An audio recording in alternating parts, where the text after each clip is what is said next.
Welcome everyone. This is my very first video. Welcome to Unleash the Nerdverse, and I'm your host Luke Twig. Today we're talking about Superman.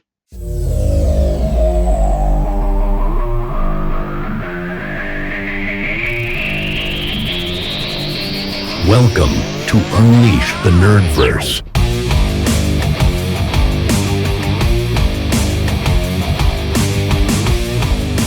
Welcome to Unleash the Nerdverse. Let's talk Superman.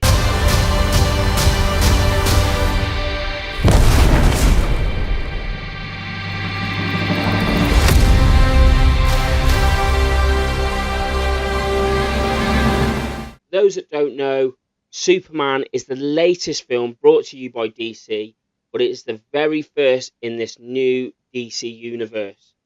It is brought to you by James Gunn, who wrote and directed the film. You may know him from the films like Guardians of the Galaxy, Slither, Dawn of the Dead, back in the day. Now, a lot of people have been on to me being a huge fan. Obviously, a guy wearing a t-shirt, I've got merch up here, and so forth. They've been asking me my thoughts on Superman. Now, I could be biased, and people will think I'm probably biased, but ironically, this film wasn't perfect, but it was good. I don't want people to feel like they're going to see anything that they've seen before. This is a complete opposite to what Zack Snyder was doing with this universe. This universe is completely different to what Zack Snyder was doing. Zack, if you might remember, started with Man of Steel. He also gave us Batman vs Superman. He also directed Zack Snyder's Justice League. 3 films, and I absolutely loved his universe. But unfortunately, after things behind the scenes and things, a lot of fans, and not a lot of DC fans, but a lot of casual fans, didn't like this kind of universe. They said it was too dark, it wasn't for kids, and things like that. And there are some, you have to agree, that there are a lot of arguments for it that, kids could go watch it. But if you watched a lot of the stuff like the Ultimate Edition of Batman vs Superman, it was an R-rated film. It was a 15 in the UK. What we class as a 15 in the UK. It's not for kids. Zack Snyder's Justice League was a 15 in the UK, and this is what this film is aimed at. This film is aimed at children. It's a very comic book film. It is probably one of the most comic book films you've ever seen. It throws you right into the middle of everything from the start.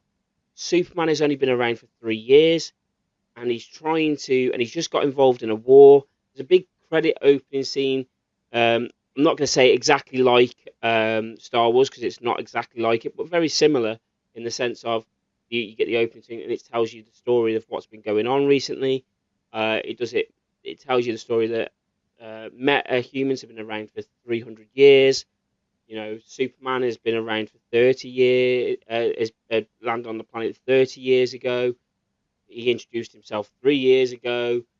3 hours ago, he got into a fight, and then 3 minutes later, he lost his first ever fight. It's a big thing, and it throws you right into the heart of it. And that will take some getting used to for a lot of fans. And I imagine with the way things are with this new Superman film, that people will struggle with that aspect of it. There was a rumor that this film was based on chapters that it would be like a sort of day one of day 1, day 2, day 3, day 4, and so forth. And there are aspects of this film where you look at that and you think, oh, that must be where it was. But to me, it is still an absolute enjoyable film. I had such a good time. I went and watched it 3 times this past weekend, and I thought it was fantastic. I really got into it. I'm still not convinced it's better than Man of Steel. I don't know yet. I just want a DCU that I'm going to enjoy and everyone else can enjoy. But yeah, I absolutely sat down and really enjoyed it. My partner Jessie, she said it was very Guardians-like, which I do agree with. There are aspects of Guardians of the Galaxy. You can see that, where it's come from. But you have to remember, this is a very much fantastical film. This is right out of a comic book. You know, you have, if you've watched the trailers and stuff like that, which I'm going to not give anyone any spoilers today, by the way. I just want to clarify that right now. But if you watch the trailers, you see the Fortress of Solitude coming out of the ground, spinning around. You have robots in it. You have kaiju in it. It's it's a very much a fantastic film, and that is what you sort of have to go in realizing this will be like most comic book films you've never seen before. Now on that, then let's talk about the characters in this film. David Corenswet, who plays Superman. Now, a few years ago when he was announced, he got a lot of issues and heat, let's shall we say, from a lot of fans that loved Henry Cavill. Now, I am a huge Henry Cavill fan. I loved him as Superman. But I could also see how things weren't going to do well with Henry Cavill. The fact that in Zack Snyder's story, he was eventually going to be the bad guy, um, didn't sit well with me because that's not Superman. That isn't what we've known. Uh, it's very much taken from the story of Injustice. If for those who haven't played the games, but yeah, it was a story that I wasn't really feeling, especially as watching Superman eventually was going to be the bad guy, and you could see that with this nightmare stories that they were building to, um, and there was other aspects of it where it just you meant to feel with Superman the hope, and a lot of people have mistaken that the S means hope, and it has done lately in other iterations of the film, and it actually started in 2003 with the comic Birthright, um, where that was announced. But in 1978, it was just the House of El, which was Superman's family. If you was a family member, you would wear this shield, um, or crest, as we would say, uh, on, and that was how you would be represented as that family. Back in 1930s, when this all started, the S just meant Superman. That's literally all it meant. But as iterations and as the years have gone by, it has become known as Hope. We didn't really feel that much, I don't feel, with Henry Cavill's Superman, but I am happy to tell you right now that David Corenswet's Superman brings that all the range. He does it you see it in the trailers. There are moments in this thing where I literally had goosebumps just from the pure moments that they built, and that's just down to James Gunn's writing as well. Um, it was moments of fantastic knowing that this is Superman. This is the Superman that we all grew up with. This is a lot of what you see Christopher Reeve Superman. But I also want you to realise this is completely different from Christopher Reeve Superman as well. The whole comic book film for this it's completely different Superman you've ever seen. Next up, we have Lois Lane herself, Rachel Brosnahan, who played her fantastically in this film. She is down as probably my favourite and probably the best one since Margot Kidder. I think she's, I do. I think she's brilliant. You can see the chemistry between her and David Corenswet, and I just thought that she brought that journalism type outcast character um, right to the screens brilliantly, and I really do think she's going to do a fantastic job in the DCU.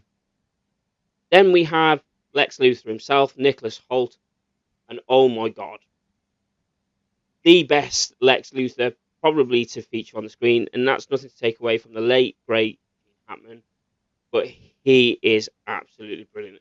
And there are moments in this film where you go, "Oh shit!" It is just absolutely. He is an absolute brick.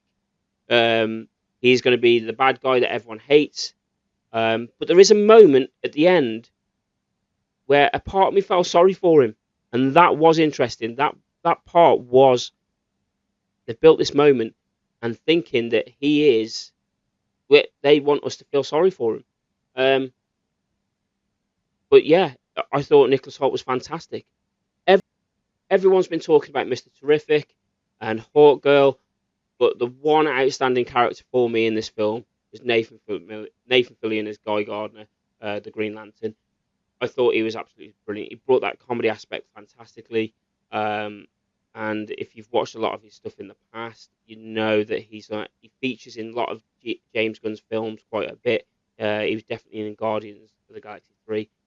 Can't remember if he was in the other two, but yeah, he was absolutely the bowl haircut, which is straight from the comics. You know, he got a lot of crap for, but I think he pulled it off. He looked great. And the other thing you got to remember is because of James Gunn's universe and them bringing lanterns out next year, Guy Gardner will stand out, and that is the whole purpose of these characters. It's the same thing with the Superman suit. I'm not a fantastic fan of this latest Superman suit. I'll be honest. I don't hate it, but it's not. I don't think it's one of the best. But it had to stand out, and this one does stand out. You've got to remember, we only a few years ago we had Henry Cavill still as Superman, and when you're trying to project a new character, a new Superman onto these new fans and the current fans, you've got to make your character stand out, and that is what James Gunn does well with this new Superman suit. He does well with this new Superman. This film does come with some dislikes, though. There are some poor CGI moments. There are some moments in this film that I think were probably rushed, um, and we get to certain moments probably too quick. I actually think it would have done better being probably about 2 hours and 15 minutes or so, maybe 10, 15 minutes longer than it should have been. Um, I think it being 2 minutes didn't help certain characters. I didn't think we got enough into Perry White, and things, and all the characters at the Daily Planet. There's a lot there that we could have delved more into. Even if we gave them a minute or so extra, to sort of like get behind these characters and be introduced to these characters a bit more. Um, and there were little bits like that I wasn't too happy about. But overall, I thought the film was great.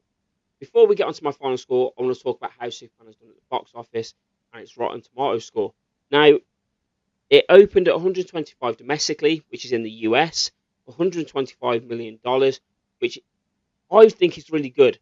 Now, a lot of people are claiming, the facts are that it hasn't done as good as Man of Steel.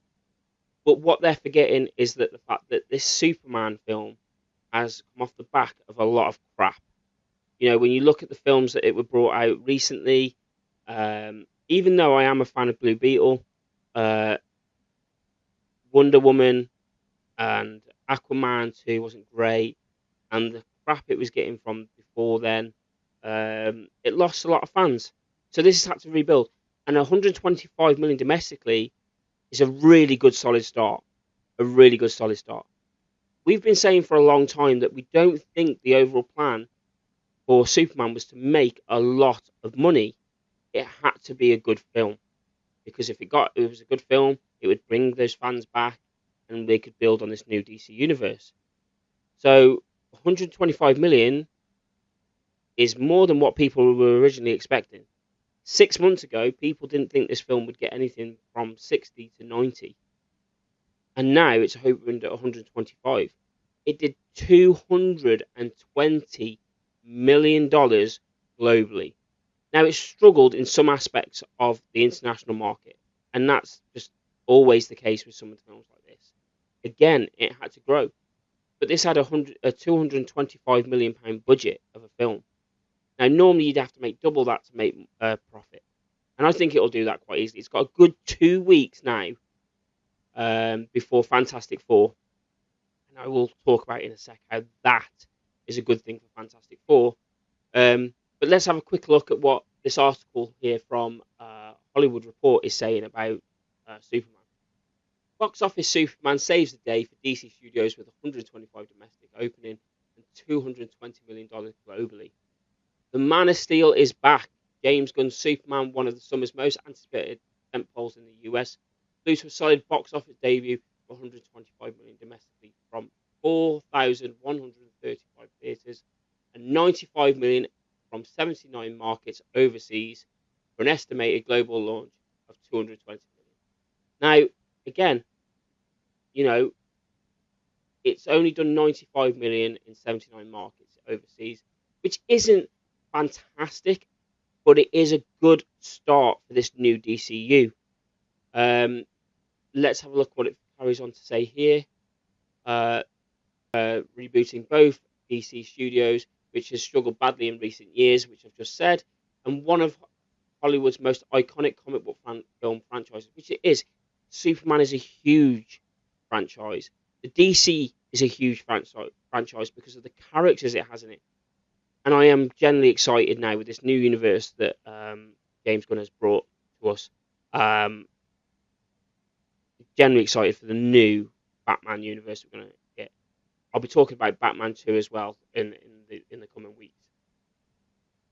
Let's have a quick look at the Rotten Tomatoes score. 377 reviews, 83%. Rated fresh is solid. That comes from all the critics. And you can't just be anyone just to give that score. You have to be an actual critic to give that score. And that is out of 377, the overall 83% of them think it's good. Very good, should we say. 83% is a really solid score. You then have the popcorn meter, which is the audience. Now, this has 10,000 plus verified ratings, and this is holding at 93%. So, out of 10,000 plus people, 93% of these people believe this is good. So, mission accomplished. This is what James Gunn needed to happen. Now, it's doing okay in the box office, but like I said, the most important thing was for this film was to be good. It needed the fans to enjoy it. It needed the critics to enjoy it. So word of mouth got out about the DCU. The whole point of this universe now is that it will build on this, and hopefully it'll continue to build more, and it'll start making money more and more and more over time. And that is the plan with this DCU. Marvel did the same, but they didn't have the baggage that DC had.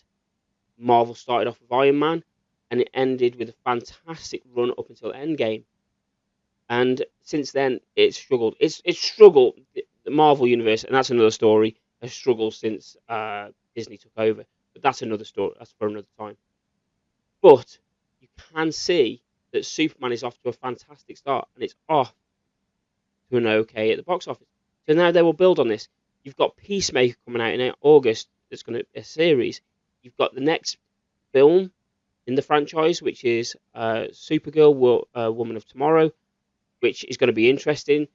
It's a comic book that is a lot darker than most people would probably expect, but it is a fantastic story.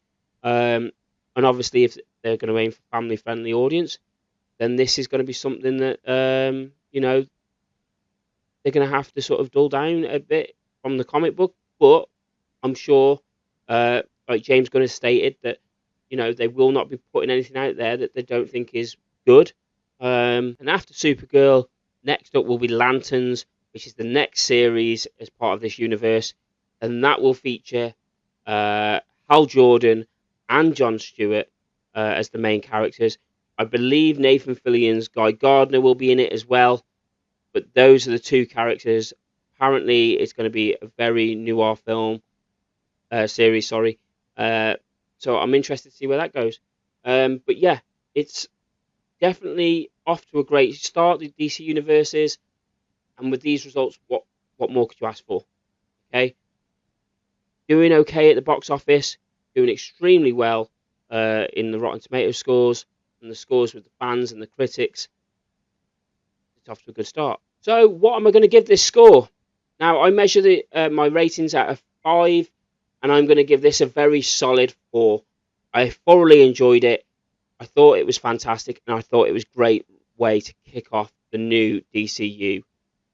If you haven't seen Superman, go and see it in cinemas now. And thank you for joining me on my very first video for Unleash the Nerdverse. I'll see you soon.